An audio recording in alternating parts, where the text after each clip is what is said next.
Hello everyone, and welcome back to Financial Futures. Today, we have some exciting updates regarding Social Security, including a potential increase in your COLA adjustment next year and insights into the ongoing efforts to reform and expand Social Security benefits.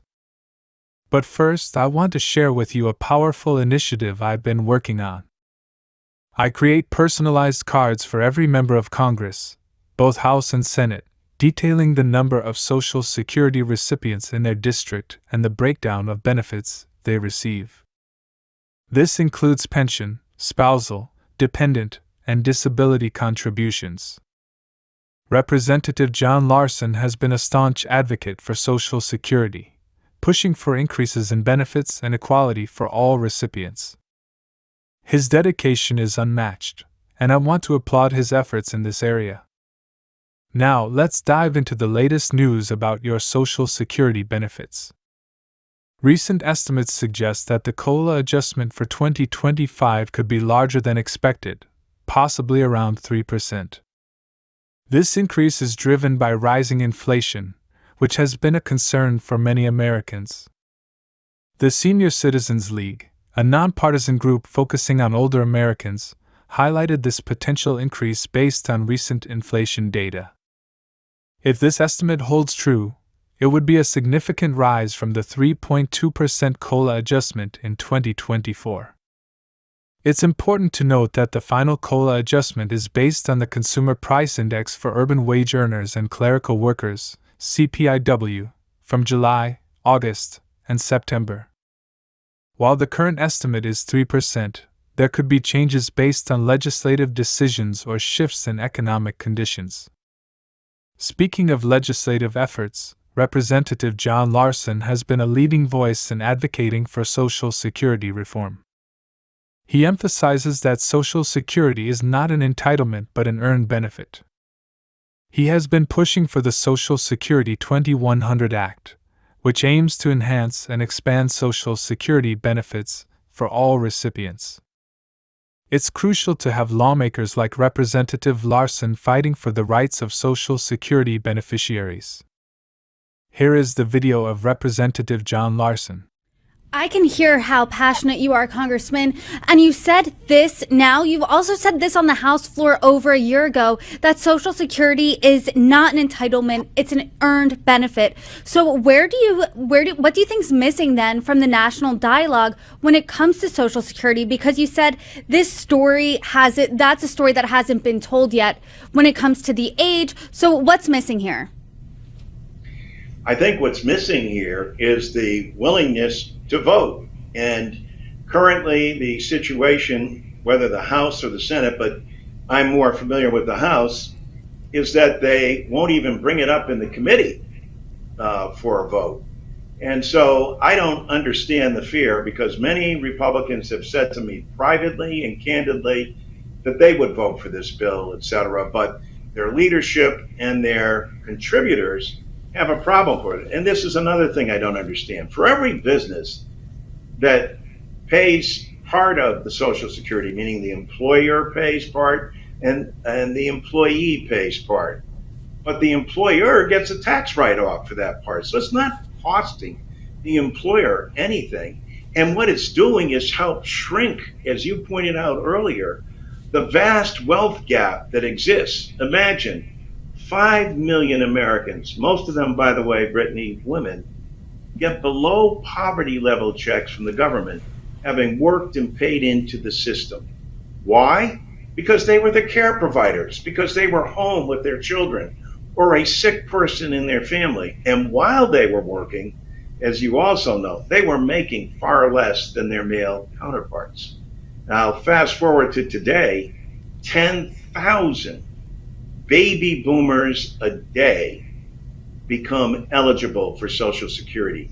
That's why I think that, especially as those baby boomers are having their kitchen table discussions and talking with their accountants, attorneys, or just family members saying, hey, what's the deal with this Social Security? Yeah, we paid into this. Why hasn't there been an adjustment or a change that would reflect the needs that exist today? And that's what we hope to do with Security 2100. And to your point, I mean, Social Security really should transcend party lines. It affects Republican Americans, Democrat Americans. I am curious, what are those private conversations with your colleagues looking like, especially those ones across the aisle? Well, my favorite conversation was with Mark Meadows. You may recall Mark went on to be Trump's chief of staff, but he was one of the original founders of the Freedom Caucus. And he said very candidly, he said, listen, these issues, especially as it relates to Social Security, he said, I understand what that means in rural North Carolina. That's a lifeline for all of our people. And that is so true. For over 40% of all Americans on Social Security, it's the only benefit they have. So one of the things I've been doing, and you might appreciate this, I don't know if you can see this card at all, but what I do is I make a card for every single member of Congress, House and Senate, and on it, it has their district, how many Social Security recipients they have, and then breaks it down to the Social Security recipients for pension, the spousal contribution, the dependent contribution, and the disability contribution. For example, more veterans rely on Social Security disability than they do on the VA. And then most importantly, we also add how much money comes into your local congressional district on a monthly basis. There's no better economic development plan. There's no greater way to close this gap when we have both a global pandemic and global inflation than to make sure that the very people in your district that need it the most are going to be able to get an increase to help them survive. And where do they spend that money? Right back in the communities they live in. They spend it at the local grocery store, at the pharmacy, where they pump gas, they pay their rent or mortgages. The money comes back locally. Nobody's going to get wealthy on Social Security payments. On average, a Social Security payment for a male is $18,000. For a female is $14,000. And as we indicated earlier, for 5 million are getting below $12,000 for their Social Security payment to live on for a year. Things have changed a lot since 1971, but what needs to change most of all is for the American people to be outraged and say, hey, Congress, how about a vote? If you got a better idea than Social Security 2100, by all means, put it on the floor. But to say that we need to study this, the American people, American economists, everybody understands Social Security. There's nothing to study about it. Either you are going to cut benefits or increase revenues so that you can enhance the program. There's a lot that we could do with efficiencies, et cetera. But so far, the other side has said what they intend to do is cut Social Security by 21% across the board. In conclusion, the upcoming COLA adjustment could provide a much-needed boost to Social Security benefits, thanks to rising inflation. However, it's essential to continue advocating for Social Security reform to ensure the program remains strong and sustainable for future generations. If you appreciate these Social Security updates, please hit the like button and subscribe to the channel for more informative content. Today our second is Social Security and a proposed $1,255 monthly benefit for all recipients. This is a hot topic with significant implications, so let's break it down. First off, when we talk about Social Security, we're referring to all beneficiaries, including those receiving retirement, disability, SSDI, survivors, spousal, and supplemental security income, SSI, benefits.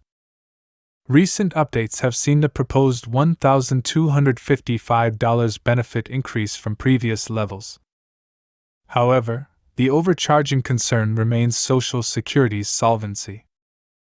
Without reforms, the program faces a 23% benefit cut, a scenario no one wants to see. Lawmakers are considering various measures to address this, such as raising the retirement age, increasing taxes on higher income individuals, and adjusting benefits based on income levels. Some argue for a flat benefit amount for all, while others suggest raising benefits for those below the federal poverty line.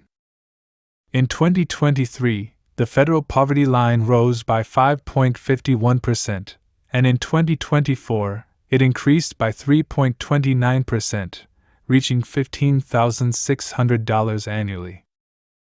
This has led to proposals to either set benefits at the federal poverty line or raise benefits for those below it.